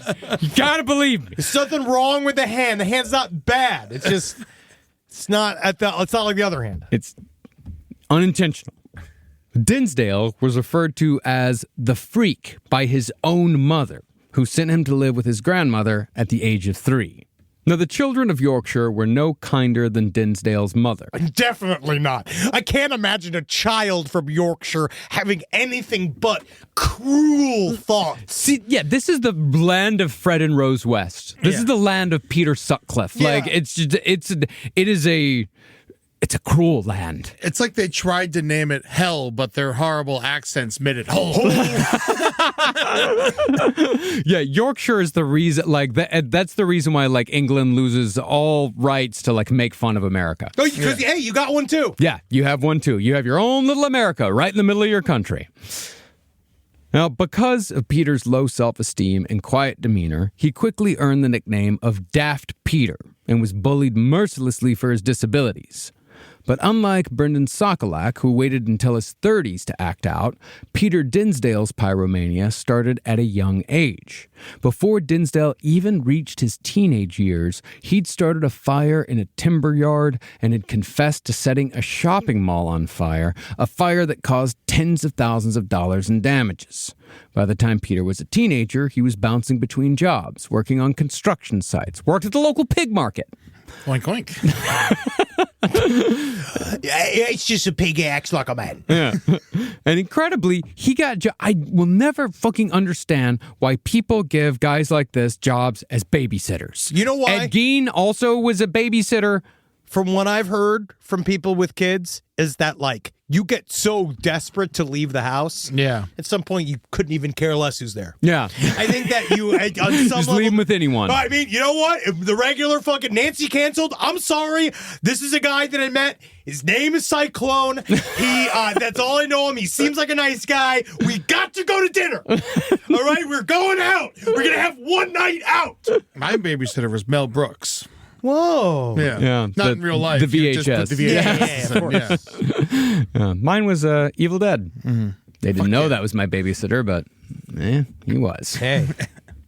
Now, partly, Peter gained the Daft nickname because he would do things that seemed very odd, like the time he brought a child home that he was supposed to be babysitting. He told people that the child was his son, even though the child was obviously of a different race. It's just that it's real different genes come to the top. But some people thought that Peter's daftness may have been an act, something that Dinsdale turned on and off when it suited him, just like Brendan Sokolac did. Reportedly, Dinsdale would tell people that they would never guess what he'd been up to, which to me meant that he was very aware of the power of his pyromania.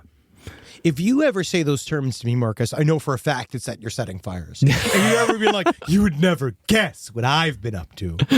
That's never going to be good. No, it's never going to be good. Yeah, it's always going to be starting, and not always going to be starting fires, but it's going to be. You'd never guess what I've been getting into. Now, even though Peter Dinsdale wasn't the brightest person in general, he was able to get away with arson and murder for 6 years for 3 simple reasons. Firstly, he only set fires in poor neighborhoods, and those fires only killed poor people, which, as we know, results in cursory investigations at best. Marcus, please. Roasted persons. But the other side of that coin is that the people in Dinsdale's neighborhood knew that he was at the very least setting fires, even if they didn't know he was setting the deadly ones.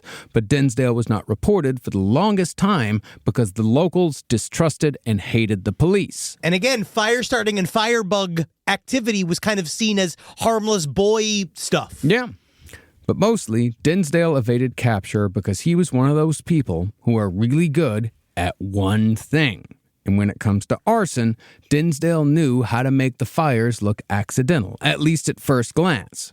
As such, the only fire he set that was ruled arson at the time was the one that got him caught. It's like Ed with Connect 4. Yeah. I hear you're like incredible at Connect 4. Can't be beat. He's the only, I don't know, understand. Like, that's the closest I'd say to that you'd be on the spectrum. Is the fact that you see everything in just 4 circles. Fours and lines, and I don't know why I'm so good at it, You're but I really am. good at Connect 4. I once beat this guy 45 times in a row, and it made him insane. Yeah, it was like wild. I remember when you used to bring it out. You used to bring it out at the creek, and you used to just play people all night. Connect 4, and people who just go like, I don't understand, and you just sat there like a silent prodigy, just like click, click, click, click. You ever do it for money? No, I don't gamble. Yeah, yeah, that's right. That's not gambling, dude. That's sport. If there was like a prize in like a contest, I would do that. We should set it up. Sure, but then you'd have to beat me. Exactly. I feel like, yeah. And if you win, you get the money, and then you put it back in the company. All right, great. Let's set it up. All right, sounds good. Beat Ed at Connect 4, coming 2026. God, that'd be awesome. Now, Dinsdale had always been a truly dangerous individual, as his first murder by arson was committed when he was just 12 years old. And it's important to remember that all of the arsons I'm going to talk about, he did before he was the age of 20. Like, he was a teenager during all of this. It's a young man's game. Yeah, I suppose so. Yeah, you don't see any, like, 75-year-old, like, pyromaniacs. New ones. Yeah, new ones, yeah. Yeah, they always end up catching themselves on fire by at least 40. Yeah, you know what it is? usually. Suspenders. Yeah. Super flammable. Well, in 1973, Dinsdale set fire to a house belonging to a family called the Elleringtons, who had a disabled 6-year-old boy who rode the bus to school with Peter. By the time the Elleringtons smelled smoke shortly before 7 a.m., the flames were already too powerful, and their child died in his room.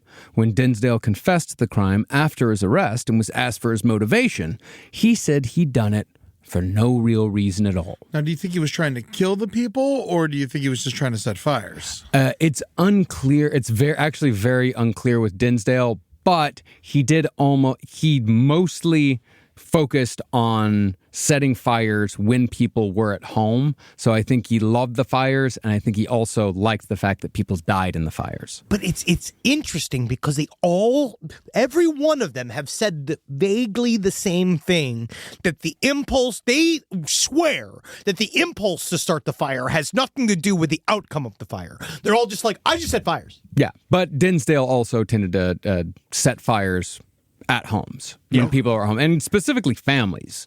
That's just because it's fun to hear everybody screaming, and so I understand that. I get that. Like the idea of watching a whole neighborhood burn. I get it. If you know everyone's home, though, that is murder. Yeah, that's definitely murder. Yeah. And as we'll go through it, there's absolute definite murders here. Okay, good. Yeah, so the ambiguity will disappear soon enough. Great. No child porn in this one? No.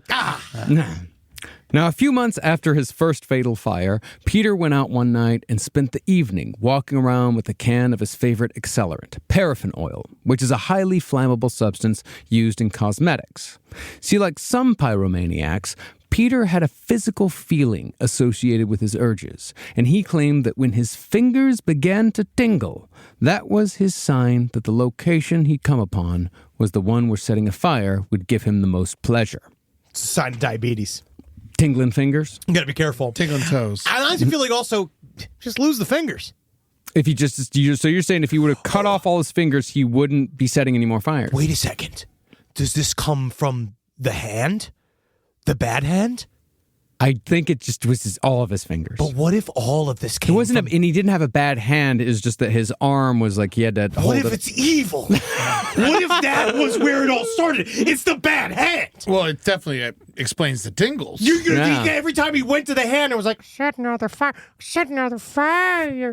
Don't you want to set another fire? So you believe that his hand was possessed? yeah. You never do that? I do that with Natalie. She gets really concerned. I've been doing this kind of funny thing where sometimes if I say something really upsetting, she gets upset in the car if I say like an angry thing. So what I've been doing is I say it through my hand instead of saying it out loud, and then it kind of cuts some of the heat. Oh, you It's mean scarier. when you're yelling at like other drivers? Yeah. Natalie says she's super scared. And I literally do it because I think it's funny, and she like It just makes it more real. But Yeah, it's this bit that we've been doing. Yeah, and then, because she it says there's confessed like to a me. lot of intention behind it. She said something like legitimately like, "Please stop with the hand talking," and I was just like, "But why? It's funny." And she's like, "I just feel like you're gonna escape into it." By the way, looking this up right now, paraffin oil is only $16.99 a gallon on Amazon. That's not bad. Amazing! That's really not bad at all. You can start your Pyromania journey in 48 hours. Thanks to Jeff Bezos. Wow. And this wonderful world we live in today. It's a great, big, beautiful Tomorrow. Now, as it happened on the night of his second murder by fire, Peter's preteen fingers began to tingle as he walked by the house of a 72-year-old hermit with gangrenous legs named Arthur Smith, who had no relation whatsoever to Peter Dinsdale. Are we sure that's not Smythe? I think it's Smith. It's Okay. British Smith. Yeah, British Smith? Yeah, British Smith. Yeah, it's the old British spelling. Not smelling, spelling. Old British smelling is an He entirely was- different show. That man was old British smelling. Who's the gangrene? Yep.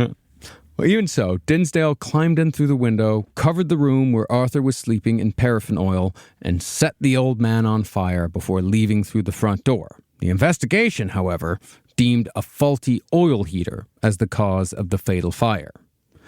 About 2 weeks after the Smith fire, Peter broke into the home of a man named David Brewer and lit his house on fire while Brewer was in the bathroom. Oh, no, not while. Don't kill me while I'm taking his shit. Yeah. What would you prefer? On my knees with a gun in my mouth, because I've led the revolution to this point. Yeah, that sounds nice. That's not going to happen, though. No.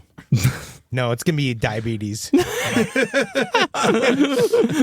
When Brewer returned to his living room, the flames were already large enough to catch his clothes on fire. He ran outside screaming and subsequently died from his burns. But the fire was blamed on Brewer drying his clothes too close to the fireplace. Had to have been. In this case, however, Brewer and Dinsdale did have a connection. Prior to the fire, Dinsdale, who was just 13 at the time, he had put himself in the middle of an argument between Brewer and a neighborhood boy who kept pet pigeons.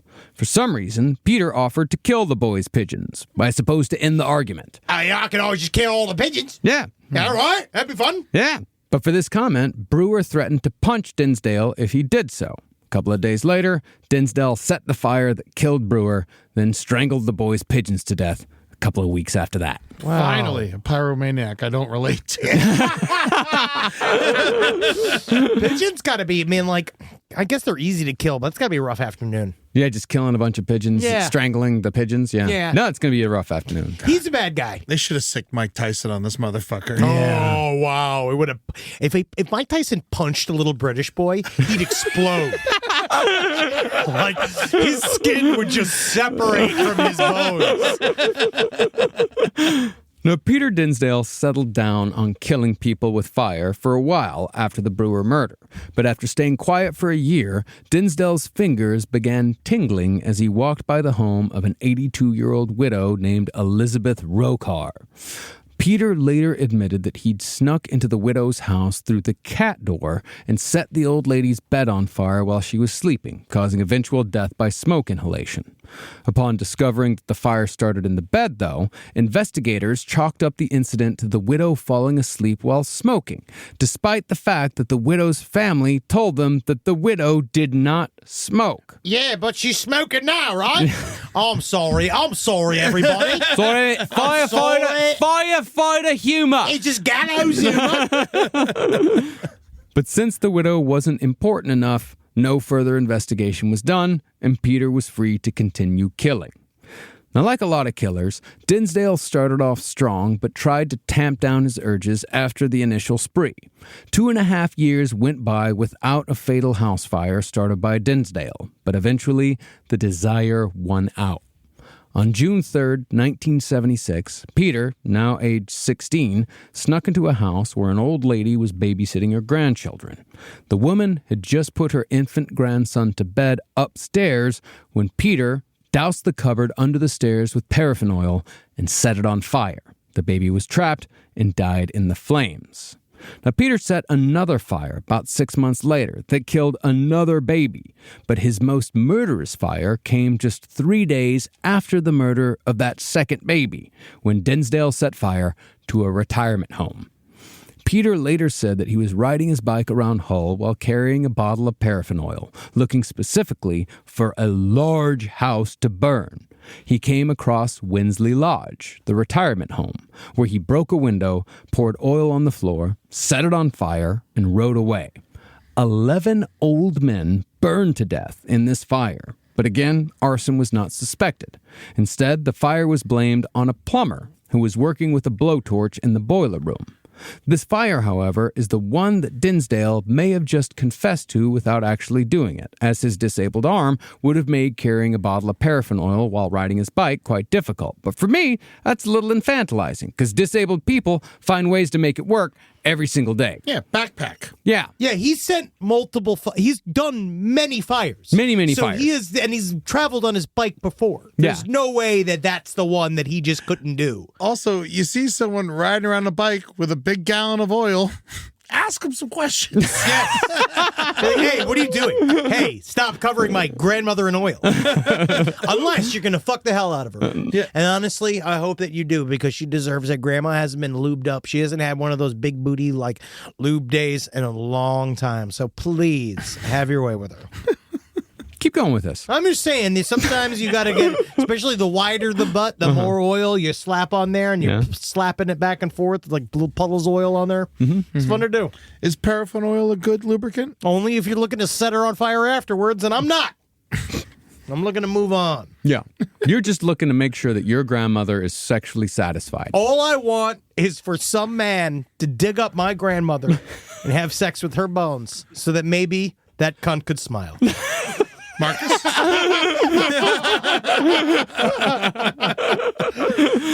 Now, from there, Dinsdale set fire after fire, burning a swath of murderous destruction across the Yorkshire town of Hull. The targets were chosen randomly, anytime Peter got the tingling in his fingers, and all the fires were blamed on anything but arson. While he certainly started many fires by breaking into homes, Dinsdale also took to squirting paraffin oil through the mail slots before shoving in pieces of paper that he'd lit on fire to ignite the flame.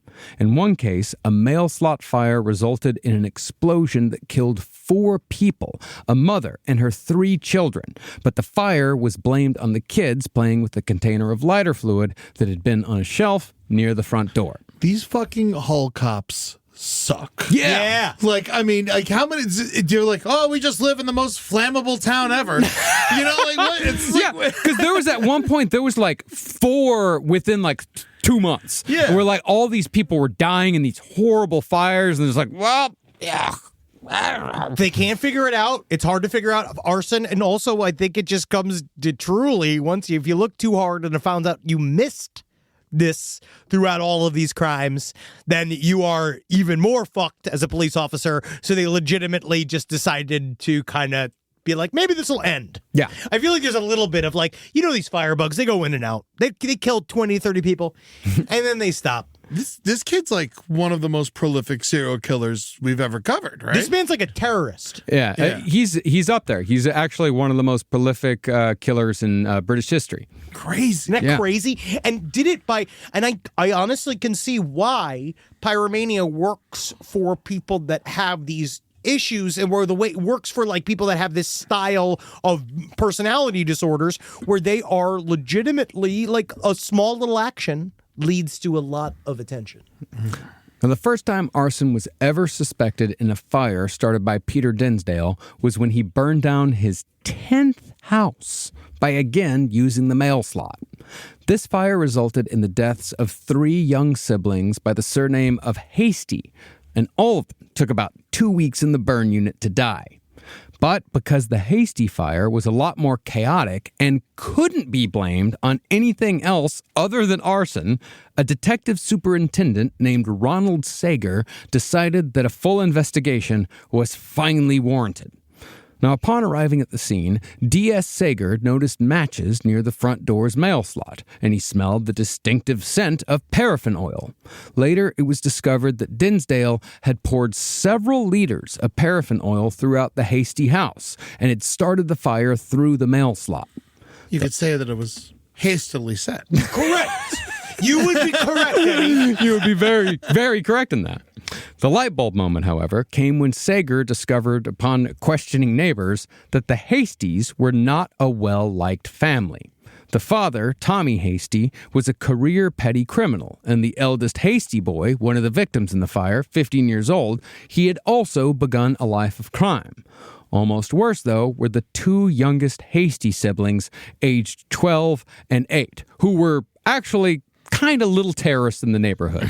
True agents of chaos. They'd throw rocks at old people. They'd piss through mail slots. They'd shit on doorsteps. They would rob local children of their pocket money. I say set them on fire. That's what I say. That's a larrikin. It's No, this is beyond like, I don't know, because the larrikin, that's Australian. Larrikins to me seem a little more like larrikins don't throw rocks at old ladies. A larrikin's heart still sings a song of freedom. Yeah. Isn't it crazy, though? It kills a bunch of nice people. They don't investigate it, but it kills 3 assholes. And they're like, I think this is murder. Yeah, this might be good. Well, yeah, because he started to see, like, oh, there's motive here. Yeah. Like, everyone hated the Hasty family. D.S. Sager couldn't find anyone in the neighborhood that didn't have at least, like, some sort of grudge against at least one member of the family. The mother had even received a threatening letter about a month before the fire, written on a piece of cardboard cut from a cereal box. It read, quote,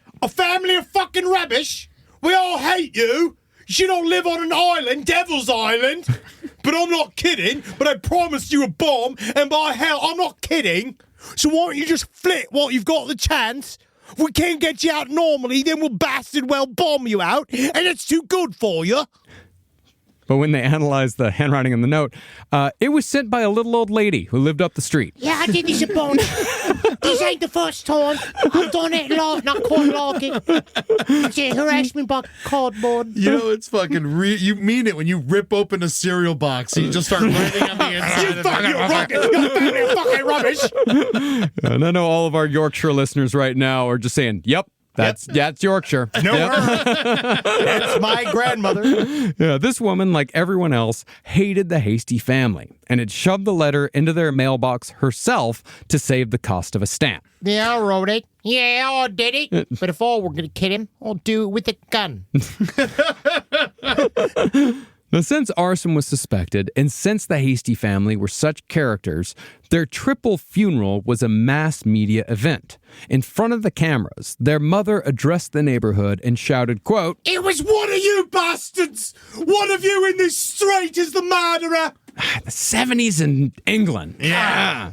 But the road to Peter Dinsdale getting caught for the crime is a bit of a winding one, and damn near accidental.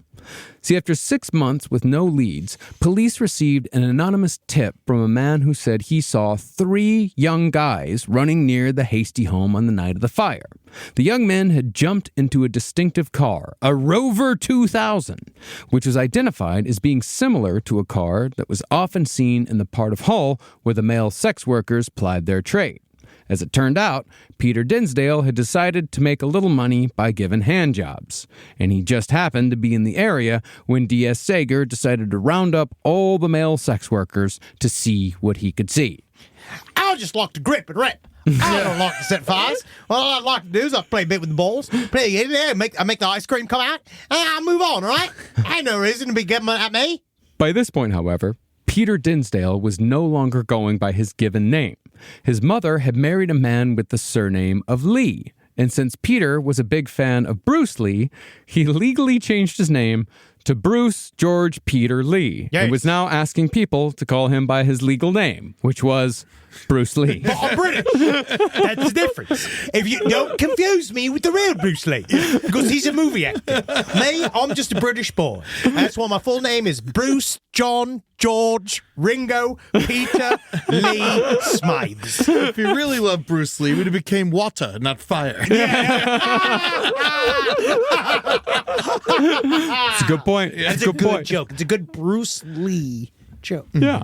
And I also think that this points towards Peter Dinsdale being actually a little more clever than he let on, because it's difficult to legally change your name. Yeah, it's a pain in your ass. It's so difficult. Yeah. Now, D.S. Sager was pretty desperate by this point. I don't know. I've met a lot of dumbass people with, like, vanity plates and stuff. Like, it's super easy to get. Sometimes it's what you put your energy towards. I guess so. Now, D.S. Sager was pretty desperate by this point, so his plan was to just bring a bunch of male sex workers and gay kids down to the station, where he'd accuse them of being the arsonist in the hopes that one might confess or give information. I'm sorry. Really, he's just throwing. It's like it's horrible. It's just throwing us like. You see what they do?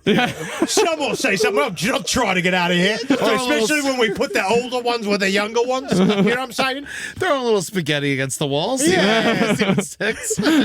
Well, I mean, D.S. Sager didn't even think that Peter Dinsdale, a.k.a. Bruce Lee, Hi, y'all. was even a suspect when he brought him in.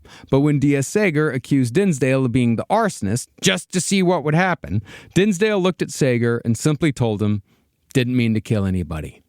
Peter went on to say that he had set the fire to get back at the eldest hasty son because he owed Peter money for a hand job. That's why, man, you always fucking get that money before they come. Yeah, get the money up front. Up front. Yeah. Peter also said he had a crush on the eldest Hasty sister and had been rejected, while all the Hasty children had mocked Peter for being educationally subnormal, as the British put it. Do you think that she rejected him because he was jerking off her brother?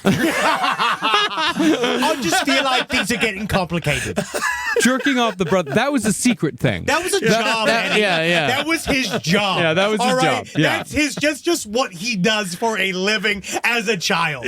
Yeah. All right? He's a lover of women. Yeah. And fire. Now, Peter was sticking to the story that he was only trying to scare the Hasties, but when the news broke of Dinsdale's arrest, a local came forward and said she recognized Peter as the teenager who started a fire at her house by squirting paraffin oil through her mail slot. She actually survived. She was pregnant at the time. Sounds like a British euphemism. Squirting. Squirt your paraffin oil up inside my mail slot. You dirty fucker. You dirty boy. It does. Squirt my paraffin oil. All right, you can make a forest fire on the top of my clitoris. Yeah, that shit's the big one. It's the big knob. Cover it in oil. That's what I imagined when you were covering the grandma's butt with oil. I understand. I also got to say, British pornography is horrible. You know what it is about British pornography is that I'm actually very, I'm fine with it, whatever. It's just the, oh, no, I'm giving it to you, love. Like, it's the British guys go, all right then. Now we're getting in there. Now we're getting in the gizzards. Coming to completion. Now I'm stabbing you, muffins. Yeah, it's also businesslike. Yeah. All right. Yeah, very good then. All right, well, we're done. Every guy's named Tony. Yeah, it's me, Tony Gribbins. I'm all empty now. Now, bugger off. I gotta have my gravy. Yeah, you're nothing but fruit and cake. Well, confronted with the accusation that he had squirted paraffin oil through a woman's mail slot, Yeah, the weights get out the shakes. Peter confessed, saying he did it because someone he knew didn't like this woman. And when D.S. Sager pressed Peter further, the floodgates opened, and Peter eventually confessed to 30 fires that killed 26 people. Now, D.S. Sager was a little skeptical, because most cops are skeptical when someone confesses to the murders of over 24 people, especially when those murders had never been investigated as murders. So, D.S. Sager took Dinsdale out on a tour of Hull. D.S. Sager was quite surprised when Dinsdale was able to direct the car to each and every fire he started. And I find it really interesting, again, because they all say they black out, they don't remember, and it's so impulsive. It's this truly impulsive thing, but it's each one's, I mean, pardon the pun, but it's seared into their memory. Yeah. This really would have been a great finale for the British Office. They just set the paper mill. It's really going up, right? Yeah, really going. Well, as it would later come out, quite a few locals knew that Peter Dinsdale had a habit of starting fires, but their hatred and fear towards the police outweighed their sense of civic duty, and they therefore never reported him until after he was arrested. Once Peter was put on trial, he pled not guilty to 26 counts of murder, but guilty to 26 counts of manslaughter on grounds of diminished responsibility.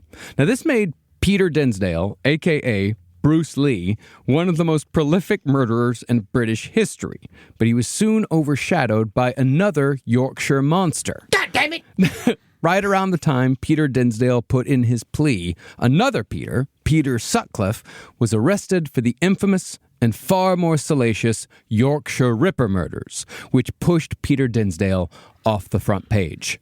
Dinsdale had double the numbers. He did have double the numbers, but It wasn't as flashy. That's the thing. His victims were really depressing. Yeah. He killed a bunch of old ladies and babies and families and old men. He set him on fire. He set him on fire, and it's really disturbing and weird. But with Peter Sutcliffe, he killed women. Yeah, sex workers. He killed a lot of sex workers. He killed a couple of teenagers that weren't sex workers.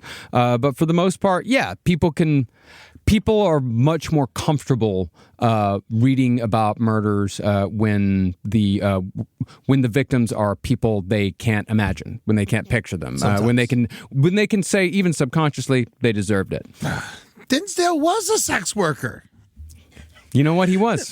Yeah, he was. Hey, He's trying to do it all. Yeah. Yeah. I was a sex player. I had a good time. Now, there was some suspicion around Peter Dinsdale's actual guilt here, as some believed that his intellectual and physical disabilities would have made it impossible for him to be as cat-like as he claimed to be during some of these murders.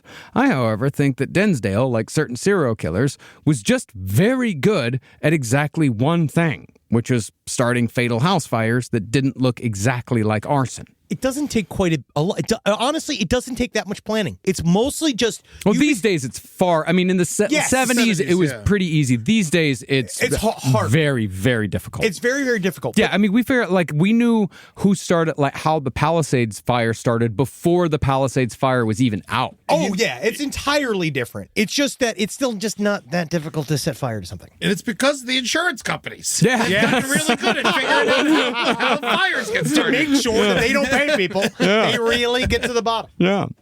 Well, additionally, when D.S. Sager was criticized in the media for allegedly manipulating Peter's confessions to fit unsolved arson cases, Sager sued for libel and was able to prove in court that he did nothing of the sort and therefore won his case. As a result, Peter Dinsdale, a.k.a. Bruce Lee, was ultimately put in a mental hospital indefinitely. Since the mid-'80s, however, Dinsdale has been declaring that he is totally innocent of all arsons and all murders. But during correspondence with D.S. Sager after his incarceration, Dinsdale made a sinister statement. He said, quote, My master is fire. I'm devoted to fire, and I despise people. So, while Peter Dinsdale may not have committed all of the murders to which he confessed, it seems fairly certain that he was still one of the most dangerous teenage pyromaniacs to ever exist, and therefore one of the most dangerous teenagers in British history. And that's saying something. That really is. British teenagers are awful. Scared of them. Terrified. When nothing almost, you know what's even scarier was when we were in Dublin. And I remember when Marcus and I walked down the street and all these young boys started going, Yankee, Yankee, like following us down the street. So frightening. You got to start jerking off at him next time. Yeah, that's right. They call me the Yanker. Talk their language. Wow, what an amazing episode. Yeah, that's I love this. Yeah, I mean, that's our short study on Pyromaniacs. We're actually working on an episode in which we're going to cover a single Pyromaniac in detail. Really insane guy.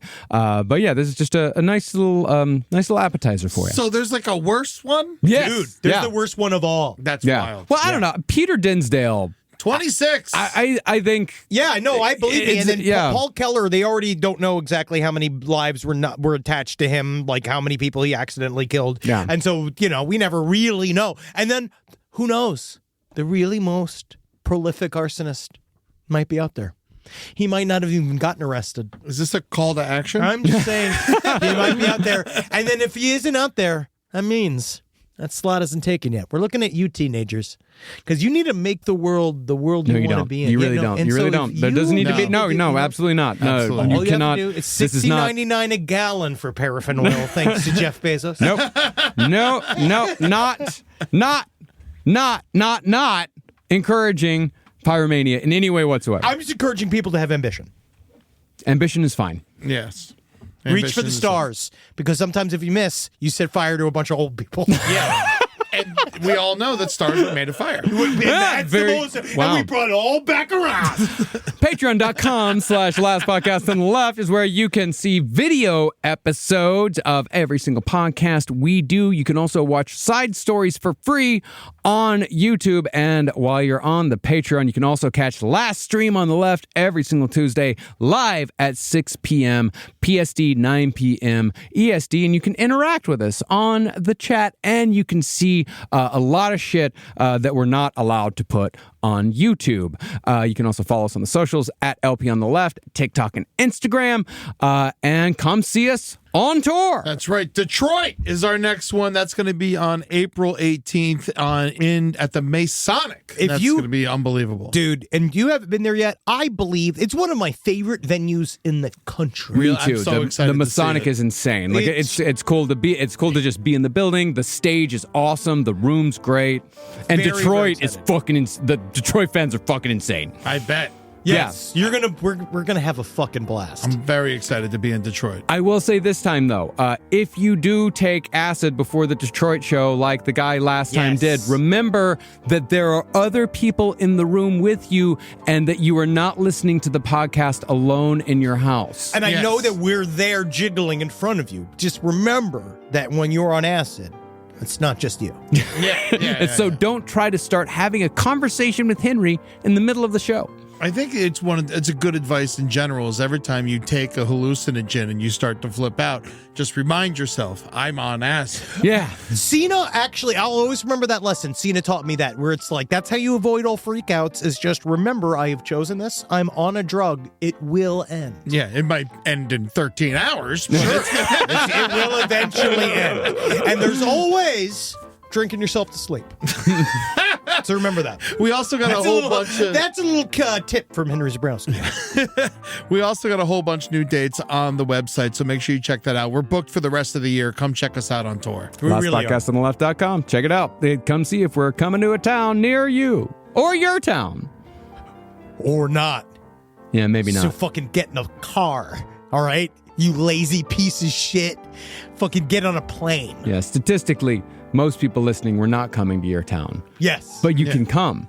At any point. Whatever town we're going to come in. On. In about. Hail safe. Hail Gain. Hail Arthur Brown. You know, Yeah! he Fire! makes I want you to burn. Fire! From the boogie down streets of Queens to a pile of beans, a new cup of piping hot Polish, Italian, Java. Last podcast on the left, and Spring Hill Jack Coffee are rising from the rubble with a new brew on lock. Butterfly Dudes, Blue Eye Blend. Nothing to do with any moth-based entity. Don't even think about it. This is a butterfly dude. Don't mind the blue eyes. He's just Caucasian. Our new proprietary roast might seem eerily similar, but don't let your tongue deceive you. It's a butterfly dude roast. This is the Butterfly Dude's Blue Eye Blend. Entirely delicious, and not just the same beans. Butterfly Dude's Blue Eye Blend. From the cocoon to your room.